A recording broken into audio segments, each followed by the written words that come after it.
असे मिळून किती झाले? 4 कारले सापडले. हे नुसतं बी लावलं आणि पाणी सोडून घातलं बघा. तर असं जेव्हा आपण गावी असतो किंवा मळ्यात असं लावायचं आवर्जून, नक्की खायला मिळतच.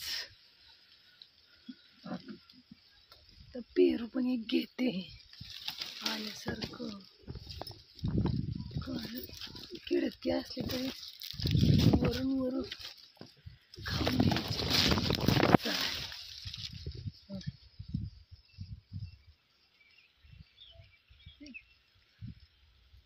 चला तर मग खुर्ची घेऊन आली ती उभं राहून काढण्यासाठी बघा. तर म्हणलं काय खुर्ची उभं राहून पण हाताला येत नाही, मग काठाची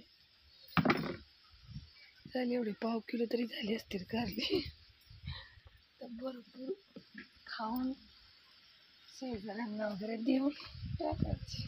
तर कसे वाटली कारली नक्की नक्की लाईक करा, शेअर करा, सबस्क्राईब करा. दिला जय जिजाऊ जय शिवराय माझी फॅमिली. मी तुम्हाला कारल्याची वेळ दाखवली होती.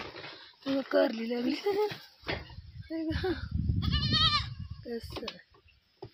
असं घरगुती कारली खायला खूप छान. बिन फवाऱ्याची, बिन औषधाची. आता मी तोडले तिकडे वरती चढवायचे, वरती लागले. आता इथून वरती कसं काढणार?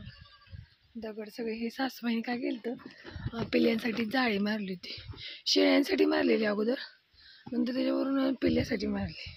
आणि त्याच्यावरती असा मांडवेल कसं चढला आहे. इथून असं आपले बी टाकले. तर आता हे नंतर पिकतं ना, त्यामुळे काढून घेतले.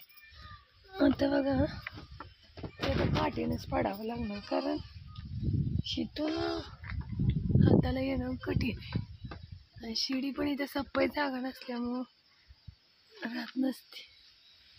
आधीच हातपाय चमकलेले ते घसरून अजून पडलं बघायचं. म्हणलं असं चटकन काढून तर 2 सापडले आणि मी आतून जाळीतून काढले. हे बघा गाडीवरती चालले शिवणी म्हणी. पाऊस रिमझिम यायला लागली आहे बघा. घास पण चांगला बऱ्यापैकी फुलायला लागला. छोटे पण कारले खाल्ले पित्ताला खूप चांगले आहेत ना, त्यामुळे खायचे. आणि हे ते एक आहे म्हणजे आपली सासूबाईंची आहोंची. आमच्या ह्यांना असं बारीक पातळ चिरून सुक्क फ्राय केलेलं आवडतं. चांगलं भाजायचं खमंग. पेरू तर खूप लागले बाबा. पण काय फवारा नसल्या भातनं किडकीच निघत. जास्ती कोण सर्दी होती ना, त्यामुळे खातच नाही. ती गोंडस